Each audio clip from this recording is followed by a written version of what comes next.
Hi, this is my review of The Fifth Race, an expansion for Era the Consortium, the role-playing game.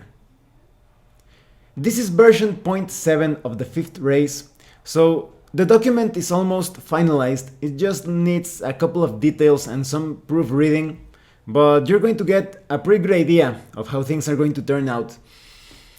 The Fifth Race introduces a new alien race to the game. It also introduces new gear and equipment, all the information to create a character belonging to the Fifth Race. You also have a suggested campaign, and you have a lot of details as expected of Era the Consortium, a lot of information concerning the timeline, because this document advances the timeline 4 years.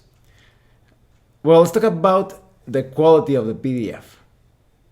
The quality is pretty good. I am actually quite impressed because I was expecting a lot of errors because it's version 0.7, but I only found like 2 or 3 errors, possible errors, and I will notify Ed Jowett about them. Ed Jowett is the designer of Era the Consortium, and the graphic design, as expected of Era the Consortium as well, is pretty good. You have awesome looking illustrations expressing the theme of the expansion, and everything is well organized and written. You do not have bookmarks, but you do have a table of contents with hyperlinks, so that's pretty handy. So the quality is pretty good. Now let's talk about the content. The Fifth Race. This expansion introduces the Playan Grathilon.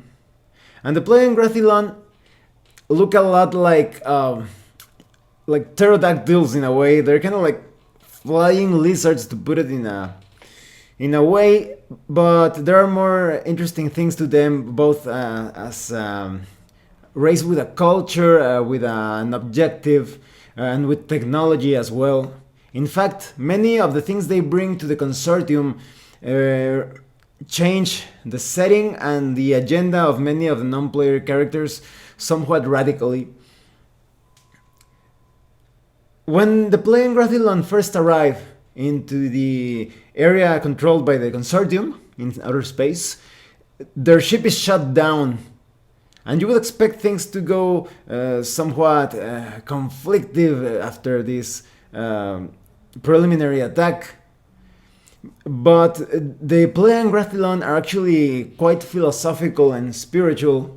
When they were contacted by the consortium after being shut down, they were actually with an attitude that everything was meant to happen that way. They believe in fate.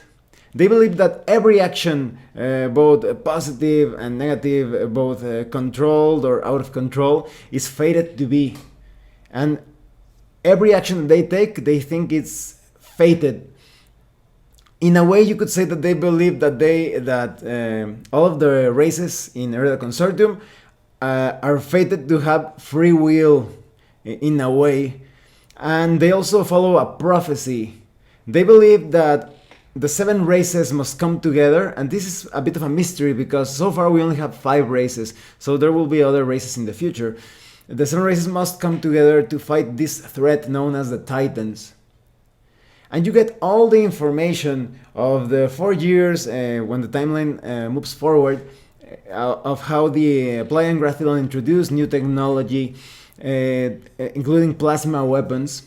You also have other sources of technology. For example, there was an expedition in Sirona, a somewhat deadly expedition, which also uncovered some secrets. And you get all the information of how the different corporations take advantage of these new discoveries, and how they build different weapons and some more non-lethal and yet useful devices to advance society and to make different technological achievements and progress overall. And you also get all the details of how the Playan Grathilon interact with the known races of the consortium. The Playan Grathilon are quite interesting from a let's say, purely philosophical point of view, because as you all know of the Era the Consortium role-playing game, there is somewhat of a war between the Consortium and the Resistance.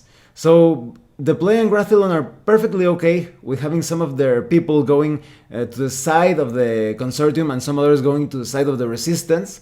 And even if they fight against one another, they think that it was meant to be.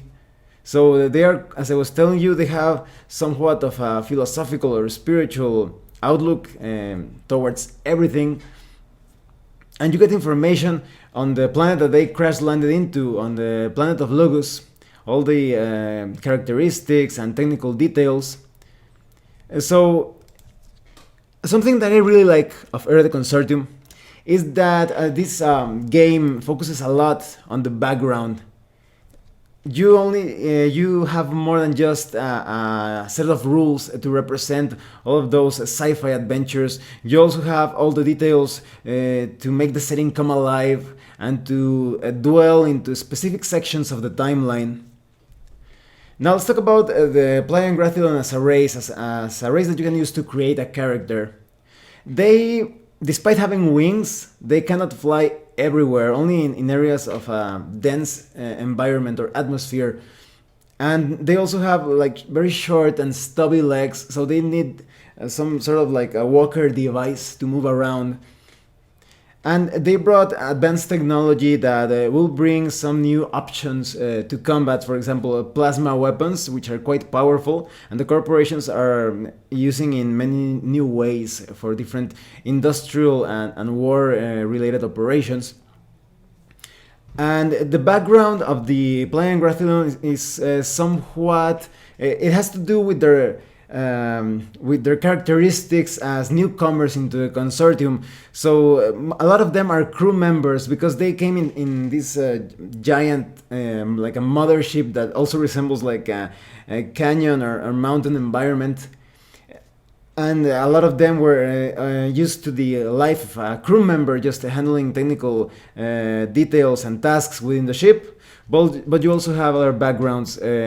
So, for example, you could be a born-again Play and Grathlon, which is someone who decided to abandon the Play and Grathlon belief system of fate and the prophecy and just try to gain a new lifestyle. You also have other backgrounds like Scrounger.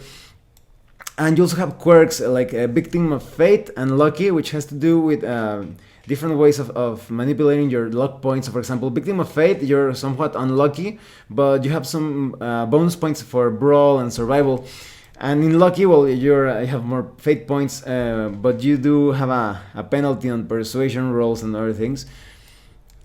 And you have all the details on those legs that they use to move around, those technological devices that are pretty much vehicles in a way. You also have many new pieces of weapons and implants, so it's going to be quite a pleasure to create a character using those new additions. So for example, you have claws and you have the ship interface. You also have a body language reader.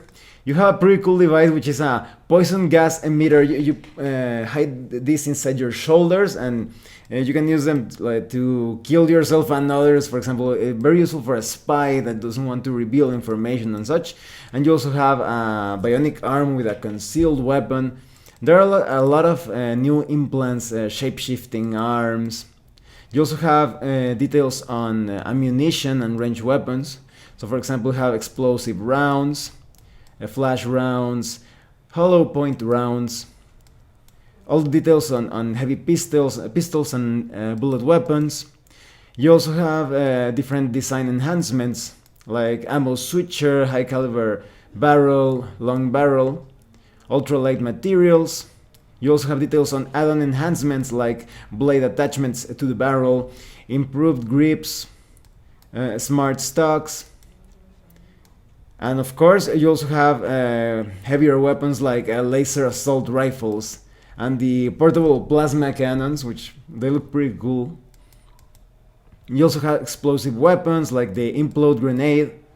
And many of these new items or pieces of equipment are seen in the fiction of this document, so you have a pretty good idea of how they are used. In fact, there is a part of the fiction where there's a bit of a controversy because the members of the resistance accuse the consortium members of designing anti-alien weaponry, that is, weapons specifically used to torture and hurt the non-human members of the consortium. And you also have new armor and shields, specifically designed for the Pleiadian Grathlon.